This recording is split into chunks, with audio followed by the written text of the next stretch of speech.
You think you're strong. But Seneca would laugh at your comfort. Marcus Aurelius would tear through your excuses. Epictetus, once a slave, was freer than most kings. The truth? You're not losing to the world. You're losing to your habits. The Stoics didn't write philosophy to sound wise. They lived it as armor. They built habits, daily practices that made them unshakable under exile, slavery, betrayal, even death. These are 10 Stoic habits that can make you untouchable. Miss #4 and you'll stay chained forever. Ignore #9 and you'll crumble when tested. And habit #10, that's the one most people fear, but it's the only one that will set you free. Stay to the end or stay broken. Habit 1, begin as if it were your last morning. Marcus Aurelius opened his meditations with a chilling reminder. You could leave life right now. Let that determine what you do and say and think. He wasn't being poetic. He was giving himself a weapon, a shield against pettiness, a sword against procrastination. If you wake up believing today is guaranteed, you waste it. If you wake up believing this might be your final sunrise, you live with precision. This one habit changes everything. Petty arguments, not worth it. Fear of what people think, pointless. Wasted time, suicide in disguise. Begin each morning as if it were your last, and suddenly, you're alive for the first time. Miss the next habit, and you'll be defenseless the moment life hits back. Habit 2. Journal to govern your judgments. Epictetus taught his students, it is not things themselves that disturb us, but our judgments about them. You think your day is ruined by the insult, the delay, the rejection. Wrong. Your day is ruined by the story you tell yourself about it. Marcus Aurelius filled his notebooks, not for an audience, but for survival.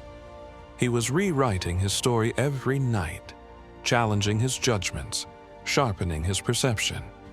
Here's how you can do it. Write one thing that might go wrong today. Write what is still under your control if it happens. Write the kind of person you will choose to be in response. This is not Dear Diary. This is mental combat training. Without it, you're a slave to your emotions. But if you skip habit 3, you'll collapse the moment comfort is taken away. Habit 3. Practice voluntary discomfort. Seneca dared his students.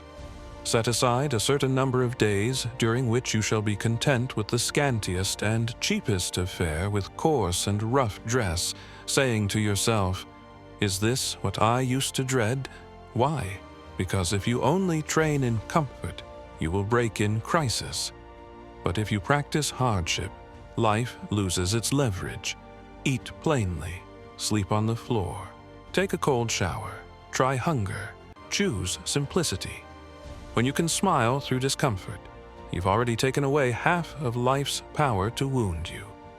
Ignore habit 4, and every Stoic lesson collapses like sand. Habit 4. Guard time as sacred. Seneca drops the hammer in on the shortness of life.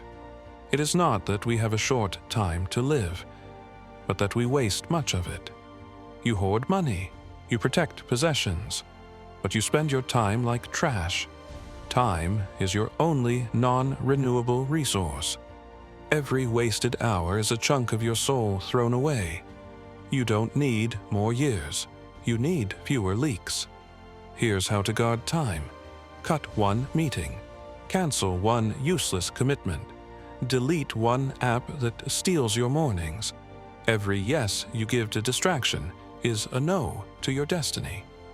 But habit 5 flips the script. What crushes others will make you unstoppable.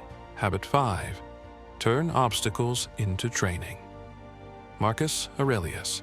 Impediment to action advances action. What stands in the way becomes the way. The weak curse obstacles. The Stoic converts them. Enemies become raw material for patience. Delays become practice for calm. Betrayals become training for wisdom. Life isn't against you. Life is shaping you. Every obstacle is an invitation. Which virtue will you train here?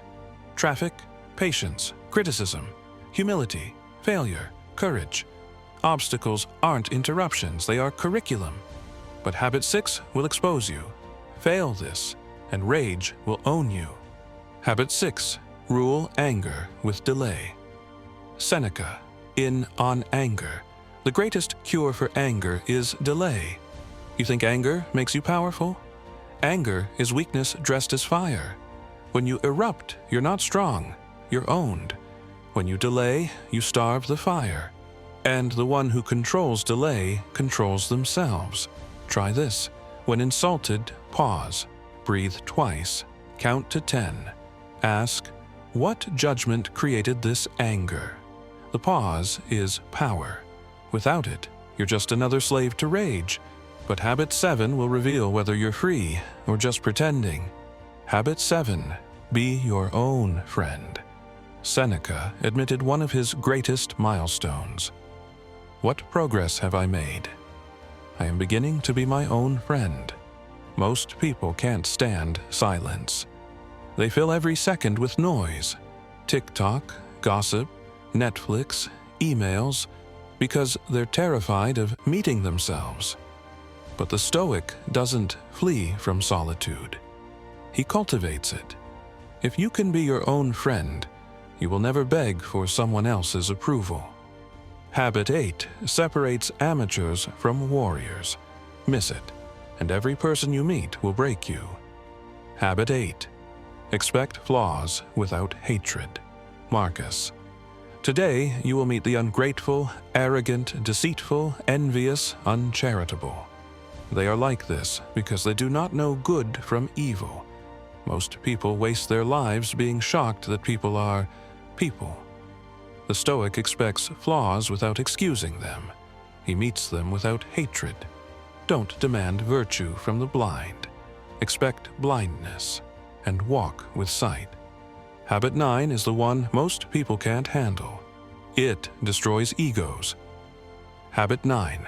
End each day with self-examination. Seneca described his nightly ritual.